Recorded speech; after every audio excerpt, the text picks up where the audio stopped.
So friends, यहाँ पे हमने सिंपल फ्यूचर टेंस के सारे रूल्स देख लिए हैं। अब लास्ट में हमें देखना है सब्जेक्ट वाइज एक्टिव वॉइस और पैसिव वॉइस का समरी चार्ट देखना है, जो आपको बहुत ही काम आएगा। फॉर एग्जाम्पल, अगर मैं आपको कहूँ यहाँ पे सब्जेक्ट वाइज समरी चार्ट का मीनिंग क्या होता है कि यहाँ पे मैंने आपको स्ट्रक्चर ऑफ सेंटेंस में क्या दिखाया था कि एफर्मेटिव सेंटेंस, असर्टिव सेंटेंस में दो एग्जाम्पल और इंट्रोगेटिव में दो एग्जाम्पल, यानी कि टोटल 4 एग्जाम्पल होंगे। ओके, 1, 2, 3 और 4, ये टोटल 4। इसमें सब्जेक्ट कौन सा है? आई सब्जेक्ट को लेके हमने टोटल 4 एग्जाम्पल देखे। ओके, अब इस 4 एग्जाम्पल का हमें पैसिव वॉइस करना है। ये जो 4 एग्जाम्पल थे ना, वो एक्टिव वॉइस थे। इसका हमें पैसिव वॉइस भी करना है, यानी कि आई सब्जेक्ट के हमें टोटल 8 एग्जाम्पल देखने हैं। उसी तरह से आई के साथ दूसरा सब्जेक्ट यानी कि we, you, he, she, it and they, इन सब के हमें 8 सेंटेंस देखने हैं एग्जाम्पल में, जिससे आपको जितना भी जो सेंटेंस का स्ट्रक्चर है वो आपको क्लियर हो जाएगा कि वर्ड्स की अरेंजमेंट कैसे होगी, और सिंपल फ्यूचर टेंस का पूरा समरी चार्ट उसमें दिया गया है। चलिए देखते हैं, तब आपको ज्यादा आइडिया आएगा। सबसे पहले हम लेते हैं एक्टिव वॉइस, उसमें लेते हैं सब्जेक्ट आई। अब देखिए, सबसे पहले हमने आई सब्जेक्ट लिया है। सेंटेंस क्या दिया गया है? I shall buy a new car next year, मैं अगले साल न्यू कार खरीदूंगा या फिर न्यू कार खरीदूंगी। ओके, इसका मीनिंग ये होता है। दूसरा एग्जांपल है I shall not buy a new car next year, मैं अगले साल नई कार नहीं खरीदूंगा। यहाँ पे हमने क्या लगाया? नॉट लगाया। ये सेंटेंस पूरा सेम, यहाँ पे हमने बीच में नॉट लगा दिया ताकि ये हमारा हकार वाक्य हो गया, यानी कि असर्टिव सेंटेंस हो गया, ये नेगेटिव हो गया। अब इस दो सेंटेंस का हमें इंट्रोगेटिव बनाना है। सबसे पहले हम इसका इंट्रोगेटिव बनाते हैं। I shall buy a new car next year, मैं अगले साल नई कार खरीदूंगा। तो इसका इंट्रोगेटिव क्या होगा? क्या मैं अगले साल न्यू कार खरीदूंगा? तो इसका हमें ट्रांसलेशन करना है इंग्लिश में। Shall I buy a new car next year, क्या मैं अगले साल न्यू कार खरीदूंगा? तो हमने क्या किया? सेंटेंस में आई और शल की प्लेस चेंज कर दी। यहाँ पे पहले सेंटेंस में हमने आई और शल साथ में लिया था, यहाँ पे क्या किया? शल को पहले लिया, आई को बाद में लिया। असर्टिव सेंटेंस और इंट्रोगेटिव सेंटेंस में इतना ही डिफरेंस है, प्लेस चेंज करनी है आई और शल की। ओके, इसका हमने इंट्रोगेटिव कर दिया। अब हम इसका सेकंड का इंट्रोगेटिव करते हैं। क्या मैं अगले साल नई कार नहीं खरीदूंगा? तो उसका हम ट्रांसलेशन क्या करेंगे? Shall I not buy a new car next year. इसमें हमने क्या किया? आई शैल की प्लेस को चेंज किया, उसके बाद पूरा सेंटेंस सेम टू सेम आएगा। ओके, तो एक सेंटेंस को आई के साथ एक सेंटेंस को हम एक्टिव वॉइस में 4 तरीके से लिख सकते हैं। अब इसी 4 सेंटेंस का हम पैसिव वॉइस करते हैं। देखिए, ये जो हमने एक्टिव वॉइस के 4 एग्जांपल लिए हैं, उसको आप ये वाले स्ट्रक्चर के साथ कंपेयर कर सकते हो। ये जो मैंने आपको स्ट्रक्चर दिया है ना, subject plus will plus main form of verb plus object plus other words. Okay, तो उसके साथ आप कंपेयर कर सकते हो। पहले हमने लिया सब्जेक्ट, ये आई हमारा सब्जेक्ट हो गया। उसके बाद शल या फिर विल, दोनों में से एक। मैंने आपको पहले भी बताया था कि आप शल का यूज कहीं पे भी नहीं करोगे तो भी चलेगा, शल के सिवा आप सिर्फ विल यूज करोगे तो भी सेंटेंस राइट होगा, रॉन्ग नहीं होगा। ओके, शल या फिर विल, शल का यूज आप कहीं पे भी नहीं करोगे तो भी चलेगा। I will buy a new car next year, will क्या हो गया? सब्जेक्ट के बाद विल आया, उसके बाद वर्ब आया, वर्ब का मेन फॉर्म। उसके बाद ऑब्जेक्ट, न्यू कार ऑब्जेक्ट हो गया। Then other words, next year other words, key word हमारा नेक्स्ट ईयर। ओके, तो आपको अगर सेंटेंस के स्ट्रक्चर के साथ सेंटेंस को कंपेयर करना है तो आप कर सकते हो, और बिल्कुल करना ही है ताकि आपकी प्रैक्टिस होगी सेंटेंस के स्ट्रक्चर की। ओके, एक एक एग्जाम्पल को आप स्ट्रक्चर के साथ कंपेयर करते जाओगे तो आपको याद रहेगा स्ट्रक्चर। ओके, उसी तरह से ये चारों एग्जाम्पल के अब हम पेसिव वॉइस देखते हैं। एक्टिव वॉइस और पेसिव वॉइस में क्या डिफरेंस है मैंने आपको दिखा दिया। फर्स्ट एग्जाम्पल जो था उसका हम पेसिव वॉइस करते हैं। I shall buy a new car next year, उसका पेसिव वॉइस क्या होगा? मैं नेक्स्ट ईयर न्यू कार खरीदूंगा, तो मेरे द्वारा न्यू कार खरीदी जाएगी। तो अब देखिए पेसिव वॉइस के स्ट्रक्चर के हिसाब से सबसे पहले आएगा ऑब्जेक्ट, फिर क्या आएगा? विल, देन आएगा बी, उसके बाद क्या आएगा? पास्ट पार्टिसिपल ऑफ वर्ब, जो हमने यहाँ पे बाय लिया है ना उसका पास्ट पार्टिसिपल आएगा। देन आएगा सब्जेक्ट, सॉरी देन आएगा by, then subject and then other words. इसके हिसाब से हमें पेसिव वॉइस बनाना है। तो सबसे पहले ऑब्जेक्ट, क्या खरीदना है? कार खरीदनी है। तो हमें object a new car object हो गया, इसलिए हमने पहले लिया a new car. Then will be, by का पास्ट पार्टिसिपल क्या होगा? बॉट। बाय का पास्ट टेंस भी बोट होगा और पास्ट पार्टिसिपल भी बोट होगा। Okay, bought by me. I का क्या हो गया पेसिव वॉइस में? मी हो गया। बाय मी, मेरे द्वारा अगले साल न्यू कार खरीदी जाएगी। ओके, ये हमारा पेसिव वॉइस का स्ट्रक्चर। उसी तरह से ये चारों के पेसिव हमें बनाने हैं। सेकेंड एग्जाम्पल हम देखते हैं कि मेरे द्वारा नई कार नहीं खरीदी जाएगी। तो स्ट्रक्चर में क्या चेंज है? A new car will not B, will और बी के बीच में हमें नॉट लगाना है, नॉट। तो नेगेटिव सेंटेंस हो जाएगा पेसिव वॉइस में। आप इसके स्ट्रक्चर को नोट डाउन कर लेना, आठों आठ स्ट्रक्चर को, एक्टिव के 4 और पेसिव के 4। ओके, इतना तो आपको कंपलसरी स्ट्रक्चर सीखना ही पड़ेगा। देन थर्ड एग्जाम्पल, क्या एक्टिव वॉइस में हमने क्या लिखा था? क्या मैं अगले साल न्यू कार खरीदूंगा? तो उसका हमने पेसिव वॉइस क्या किया? Will a new car. इसमें देखते हैं हमने यहाँ पे क्या किया था? शल आई शल का प्लेस चेंज कर दिया, शल आई शल का शल आई कर दिया। ओके, उसी तरह से यहाँ पे हमें क्या करना है?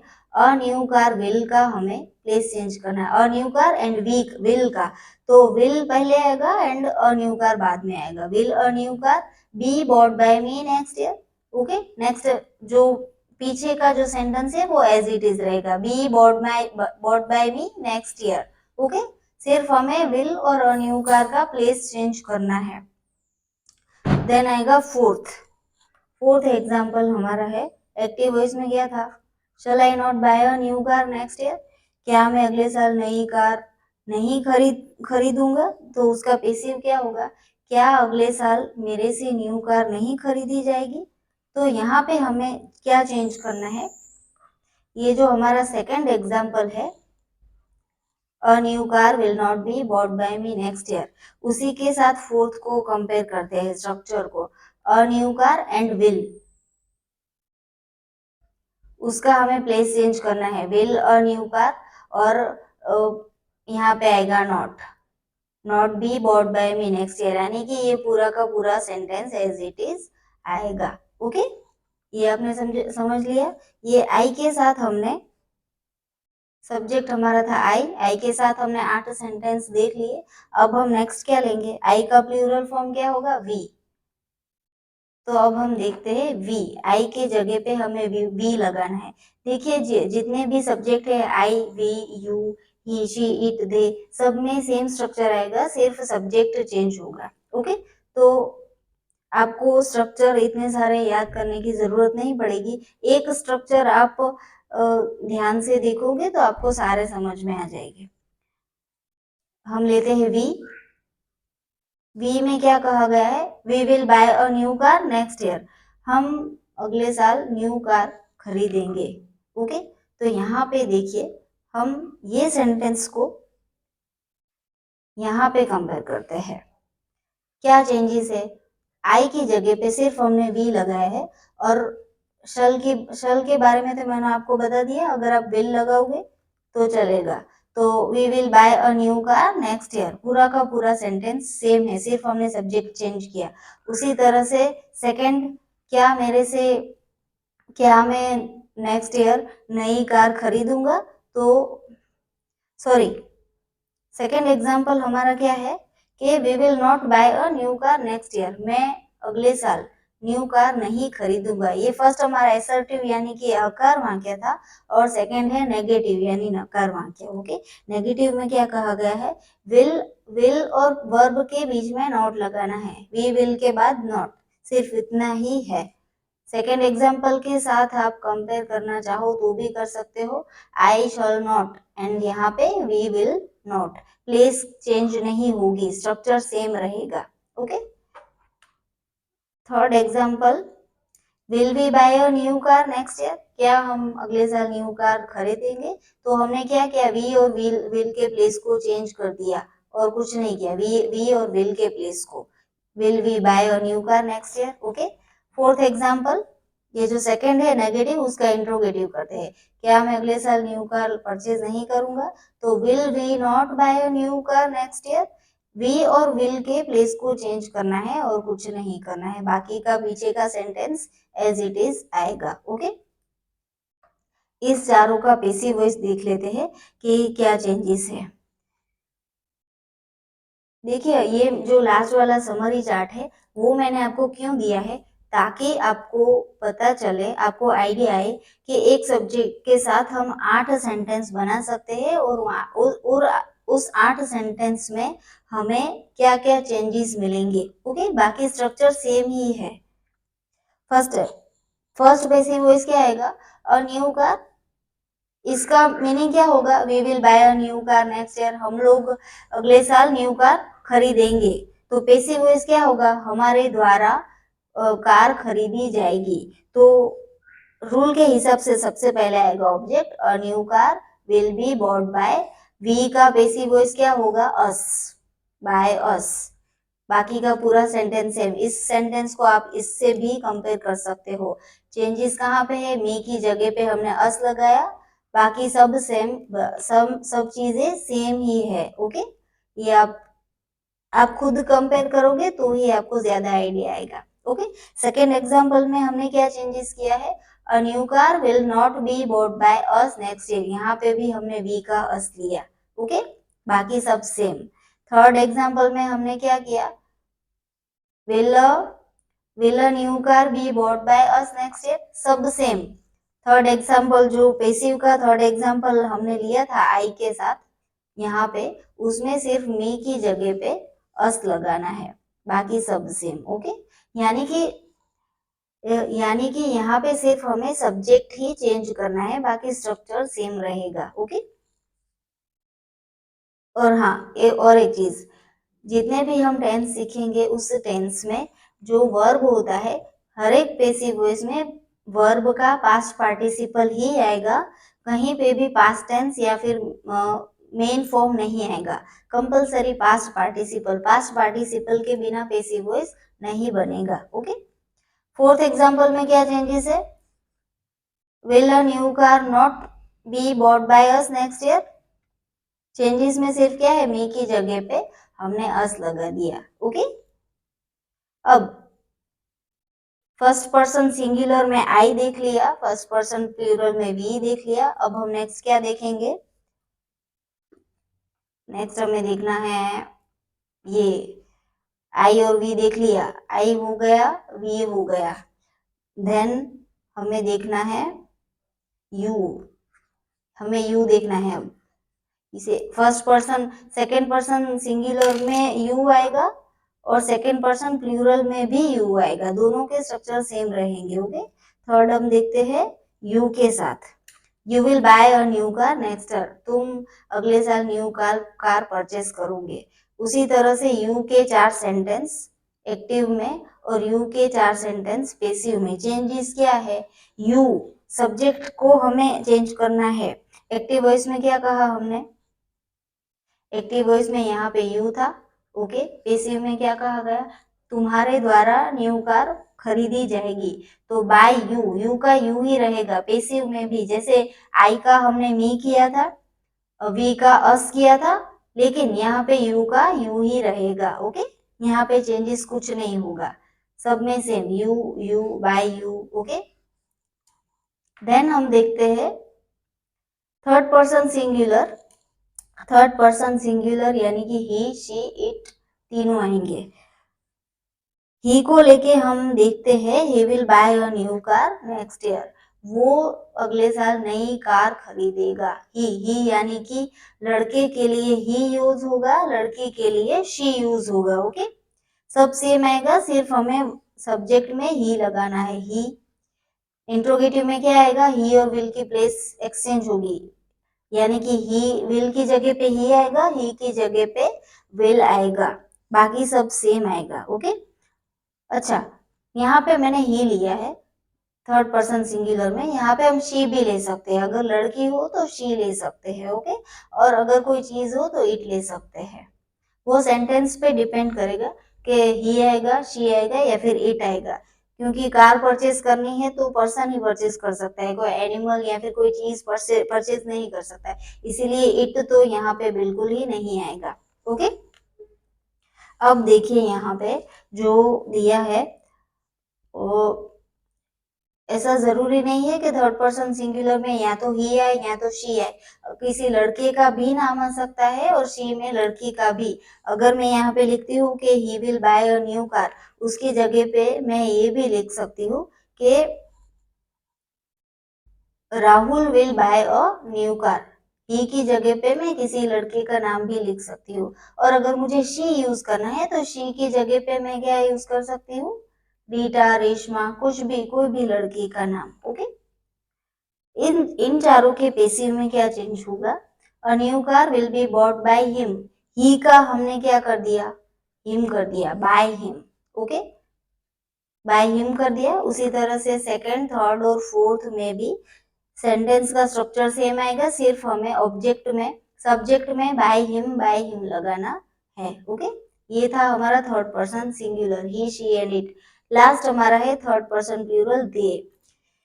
दे का एक्टिव वॉइस में क्या आएगा, हमें सिर्फ सब्जेक्ट चेंज करना है, they will buy a new car next year. वो लोग अगले साल नई कार खरीदेंगे। वो लोग, दे यानी कि एक से ज्यादा लोग, दे। ओके, उसी तरह से चारों सेंटेंस में सेम आएगा, दो हमारे एफिर्मेटिव सेंटेंस और दो इंट्रोगेटिव, यानी कि एफिर्मेटिव यानी कि विधान वाक्य फुल स्टॉप वाले, और दो हो गए इंट्रोगेटिव। ये दोनों जो विधान वाक्य है ना, उसी का हमें क्वेश्चन मार्क करना है। ओके, इन चारों का पेसिव क्या होगा, चारों के पेसिव में आएगा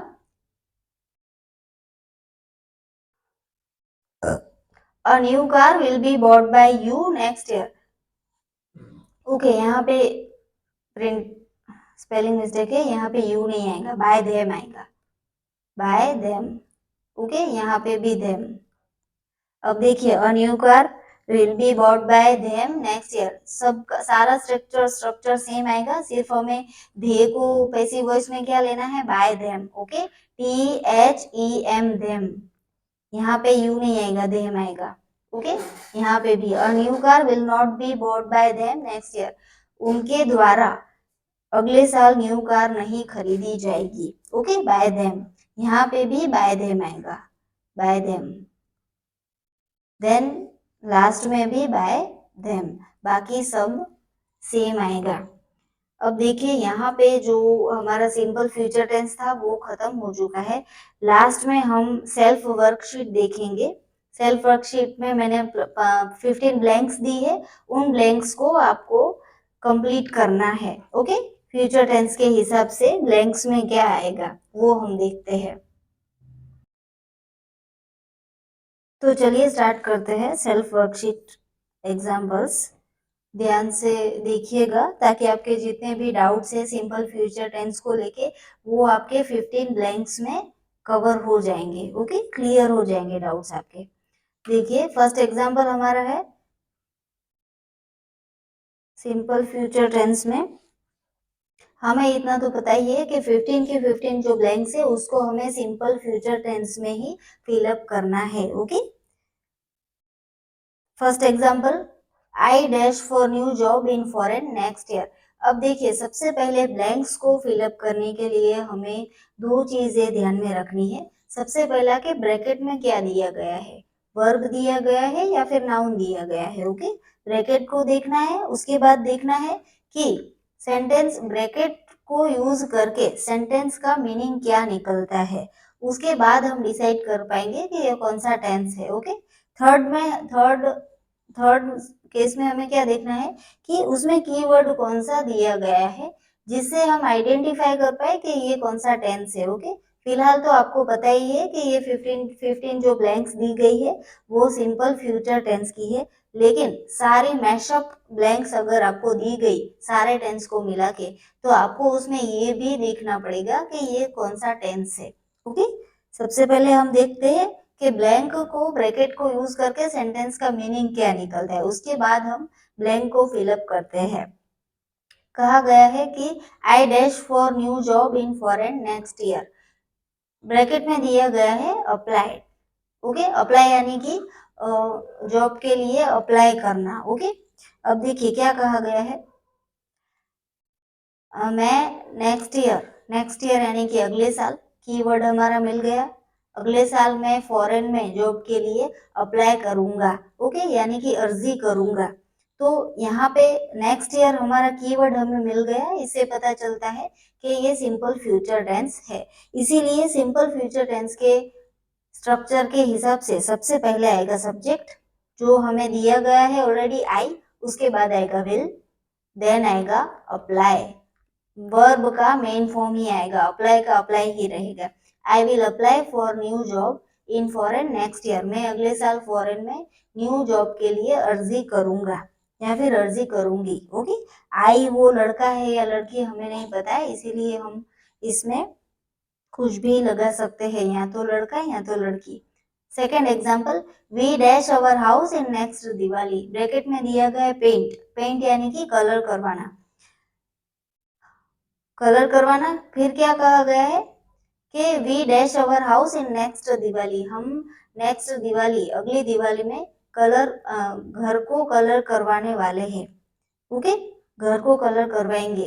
तो सिंपल फ्यूचर टेंस के हिसाब से यहाँ पे नेक्स्ट दिवाली दिया गया है, नेक्स्ट यानी कि फ्यूचर टेंस डिनोट करता है, तो उस हिसाब से सब्जेक्ट के बाद आएगा विल और उसके बाद आएगा वर्ब फॉर्म, वर्ब का मेन फॉर्म पेंट, सेम आएगा paint. We will paint our house in next Diwali, हम लोग नेक्स्ट दिवाली में अगली दिवाली में घर कलर करवाएंगे। Okay, third, I hope Reena dash me for Canada trip on Christmas. Okay, bracket में दिए परमिशन, परमिशन यानी कि परमिशन देना, मंजूरी देना। सेंटेंस का मीनिंग क्या निकलता है कि आई होप, मुझे आशा है कि रीना मुझे कनाडा की ट्रिप के लिए क्रिसमस में परमिशन देगी। अब देखिए कौन परमिशन देगा, रीना। ओके, रीना परमिशन देगी, तो रीना सब्जेक्ट हो गया, तो उसके बाद क्या आएगा, या तो विल या तो शल, विल लगाएंगे तो भी चलेगा, शल का यूज करने की जरूरत नहीं है। रीना विल, रीना विल के बाद क्या आएगा, यहीं पे लिखती हूँ रीना विल।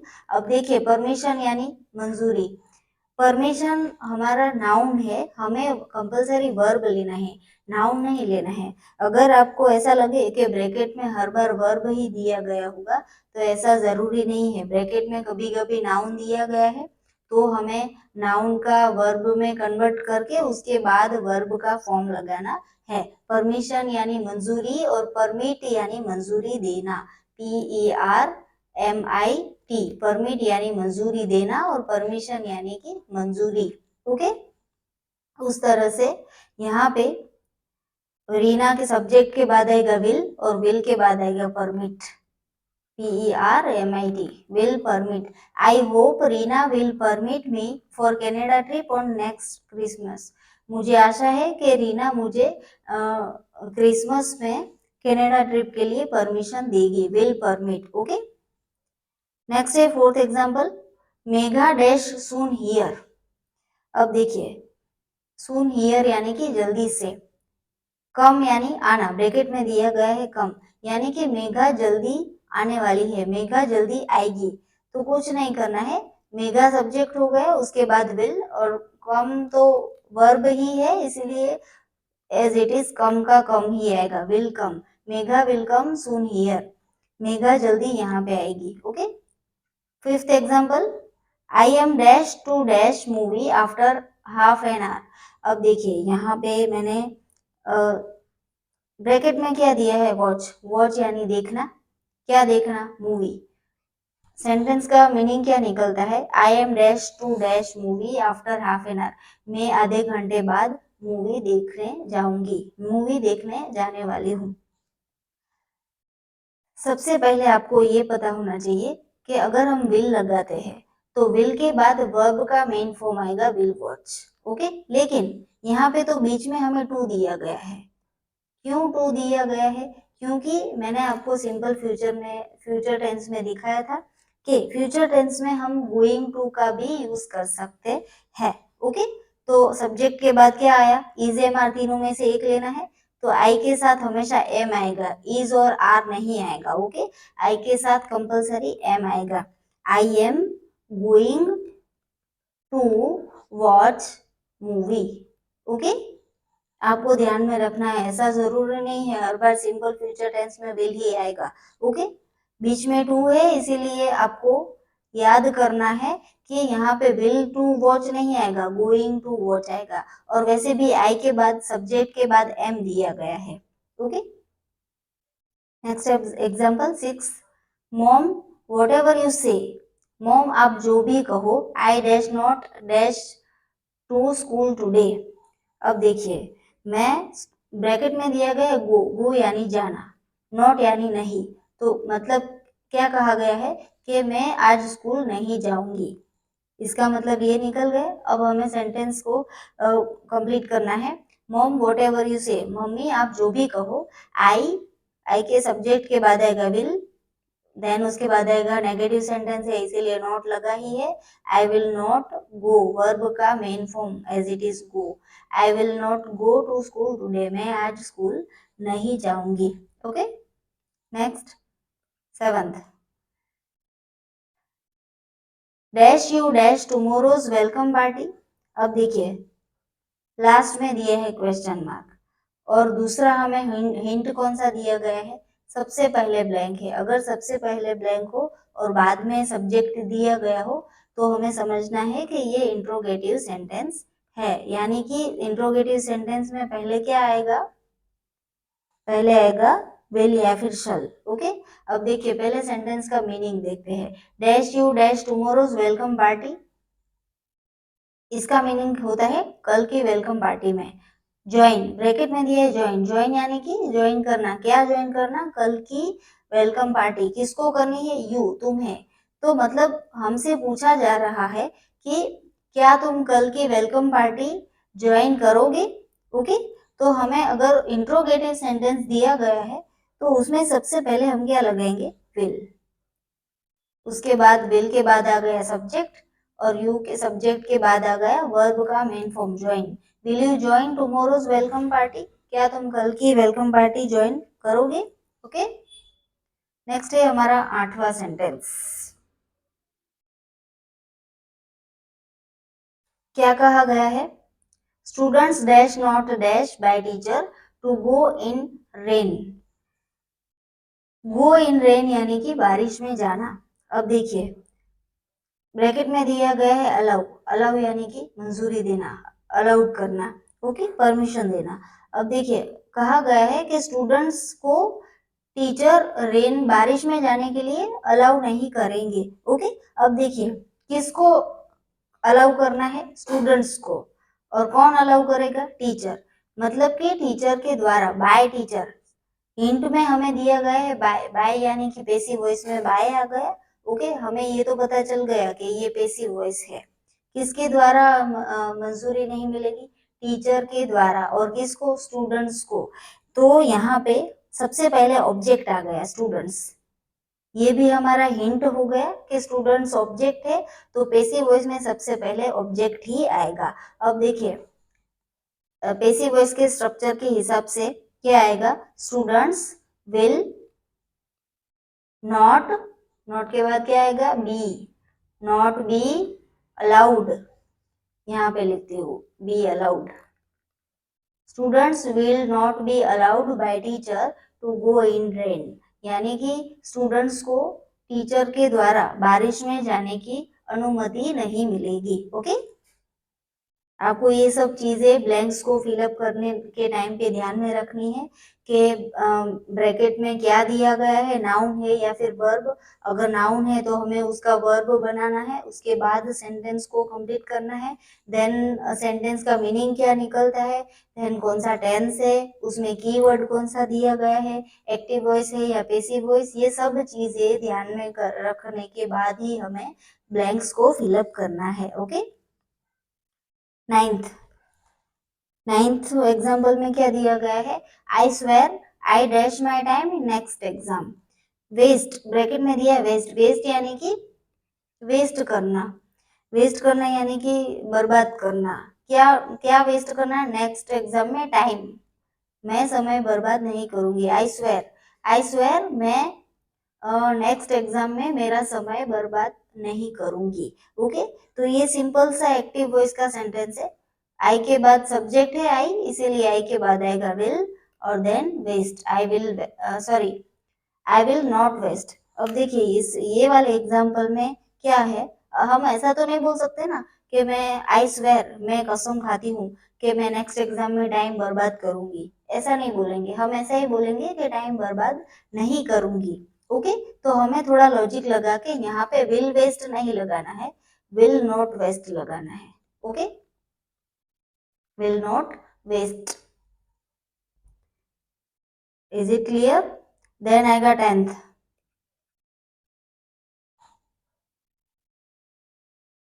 10th एग्जाम्पल है, if he makes mistake he dash for that. Bracket में दिया गया पनिशमेंट, पनिशमेंट यानी सजा। अब देखिए पनिशमेंट क्या है, नाउन है, सजा, और पनिश यानी सजा देना। ओके, सेंटेंस का मीनिंग क्या निकलता है, इफ ही मेक्स मिस्टेक, अगर वो गलती करता है तो, ही डैश फॉर दैट, उसको उसके लिए सजा मिलेगी। अब देखिए सजा कौन देगा, कोई और देगा। किसको सजा देगा, गलती करने वाले को। तो सजा वो खुद अपने आप को नहीं देगा, सजा किसी और के द्वारा दी जाएगी। इसीलिए ये सेंटेंस एक तो पैसिव वॉइस है और दूसरा के ब्रैकेट में हमें नाउन दिया गया है, नाउन को हमें यूज नहीं करना है, उसको वर्ब में कन्वर्ट करना है। तो पनिशमेंट का आएगा पनिश, एक मिनट, पनिशमेंट का आएगा पनिश 10th एग्जाम्पल में, इसका वर्ब फॉर्म होगा पनिश। ओके, और अगर पैसिव वॉइस है तो वर्ब का हमें पास्ट पार्टिसिपल लेना है, यानी कि पनिश्ड। ओके, अब देखिए सेंटेंस को फिलअप करते हैं ब्लैंक्स को। इफ ही मेक्स मिस्टेक, अगर वो गलती करता है तो, ही पैसिव वॉइस है इसीलिए पैसिव वॉइस में सब्जेक्ट के बाद क्या आएगा, will be, he will be punished for that, तो उसको उसके लिए सजा मिलेगी। ओके, तो यहाँ पे विल बी पनिश्ड आ गया, क्योंकि सजा कोई और देगा, वो खुद अपने आप को नहीं देगा, इसीलिए ये पैसिव वॉइस है। Next example, dash we ever forget our close friends. अब देखिए मैंने आपको क्या कहा था यूजेस ऑफ टेंस में, कि अगर सेंटेंस में एवर दिया गया है तो वो सेंटेंस हम फ्यूचर टेंस में लिखेंगे। मैंने आपको फ्यूचर टेंस के एग्जांपल में एग्जांपल दिया था कि शल आई एवर मीट यू, क्या मैं तुम्हें कभी मिल पाऊंगा। तो उसी तरह से ये सेंटेंस है, dash we ever forget our class friends, क्या हम कभी हमारे क्लोज फ्रेंड्स, क्या हम कभी हमारे क्लोज फ्रेंड्स को भूल पाएंगे। तो ऐसा अगर एवर वाला सेंटेंस हो तो हमें सबसे पहले क्या लगाना है, शल लगाना है, विल नहीं लगाना है। Okay, shall we ever forget our close friends. Okay, bracket में दिया गया है टू बी का फॉर्म, टू बी फॉर्म का मतलब क्या होता है, टू बी का फॉर्म, टू बी फॉर्म का मतलब होता है कि is, am, are, was, were, shall, will, has, had been, being, इसको हम टू बी के फॉर्म्स कहेंगे। तो इस हिसाब से फ्यूचर टेंस में टू बी के फॉर्म कौन से होते हैं, विल और शल होते हैं। तो उसके हिसाब से अगर सेंटेंस में एवर दिया है इसीलिए हम विल नहीं लेंगे, शल लेंगे। ओके, टू बी का फॉर्म शल। नेक्स्ट है 12th, what do you think, तुम्हें क्या लगता है, when dash our result dash, exam bracket में दिया गया है डिक्लेयर। इसका मतलब क्या होता है कि व्हाट डू यू थिंक, तुम्हें क्या लगता है, when dash our result dash declare, यानी कि जाहिर होना, डिक्लेयर होना। अब देखिए क्या कहा गया है कि तुम्हें क्या लगता है कि हमारा रिजल्ट कब आएगा, कब डिक्लेयर होगा।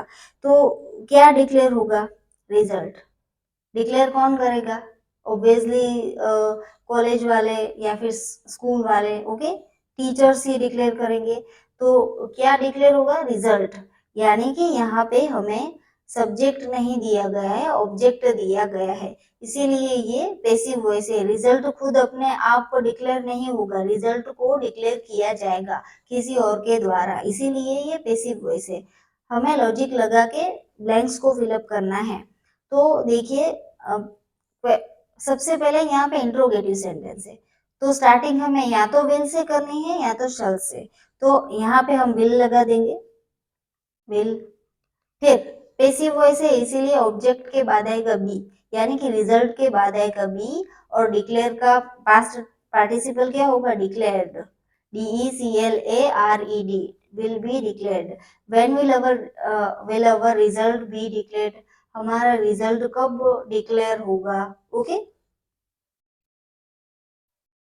Next example, Manan will dash there soon. अब देखिए ये एग्जाम्पल है वो फोर्थ एग्जाम्पल जैसा है। फोर्थ एग्जाम्पल क्या था, Megha will come soon here, Megha यहाँ पे जल्दी आएगी। तो मनन विल डैश देयर सून का मतलब क्या होगा कि मनन वहां पे जल्दी ही होगा, यानी कि मनन वहां पे जल्दी ही प्रेजेंस हो जाएगा। अब देखिए होना का मतलब होता है बी, बी मतलब होना, ओके। विल तो हमें दिया ही गया है। सबसे पहले हम देखते हैं कि स्ट्रक्चर के हिसाब से सेंटेंस बनता है कि नहीं। स्ट्रक्चर्स के हिसाब से सबसे पहले दिया गया है मनन, मनन है सब्जेक्ट, फिर आएगा विल या फिर शल, तो हमने विल भी दे दिया, सब्जेक्ट प्लस विल, उसके बाद आएगा वर्ब। अब देखिए यहाँ पे सेंटेंस में वर्ब नहीं दिया गया है, मनन वहां पे जल्दी होगा, ओके। तो यहाँ पे हमें वर्ब नहीं दिया गया है, देयर सून ये हमारा अदर वर्ड्स है। सून हमारा कीवर्ड्स हम बोल सकते हैं, सून यानी जल्द ही, जल्द ही वहां पे होगा। अब देखिए मनन विल, टू बी का फॉर्म में क्या आएगा, टू बी फॉर्म बी आएगा, Manan will be there soon, will be मतलब होना, मनन जल्दी ही वहां पे होगा, ओके। हमें वर्ब में बी को ही वर्ब मानना है, विल बी देयर, होना, okay. Subject plus will plus verb B. अब 14th example, I will not dash to meet you tomorrow because of fever। अब देखिए यहाँ पे दिया गया है कि ब्रैकेट में दिया गया है एबल, एबल यानी सक्षम, सक्षम यानी सक्षम हमारा एडजेक्टिव है। और अगर हमें वर्ब लेना है तो भी ले सकते हैं, लेकिन फिलहाल हम एडजेक्टिव, एडजेक्टिव के हिसाब से ब्लैंक्स को फिलअप करते हैं, उसके बाद वर्ब के हिसाब से। अब देखिए यहाँ पे क्या कहा गया है, I will not dash to meet you tomorrow because of fever, बुखार के कारण मैं तुम्हें कल नहीं मिलूंगा या फिर कल नहीं मिलूंगी, ओके। बिकॉज ऑफ फीवर, बुखार के कारण। अब देखिए सबसे पहले सब्जेक्ट आ गया आई, उसके बाद विल नॉट, उसके बाद आएगा वर्ब, लेकिन यहाँ पे वर्ब नहीं है, एडजेक्टिव है, एडजेक्टिव है, इसीलिए हम क्या करेंगे, एडजेक्टिव का हम वर्ब नहीं कर सकते, इसीलिए वर्ब की प्लेस को भरने के लिए हम बी यूज करेंगे। आई will not be able, able यानी सक्षम, एडजेक्टिव, मैं बुखार के कारण कल तुमसे नहीं मिलूंगा, आई विल नॉट बी एबल, कल तुमसे मिलने को सक्षम नहीं होऊंगा, ओके।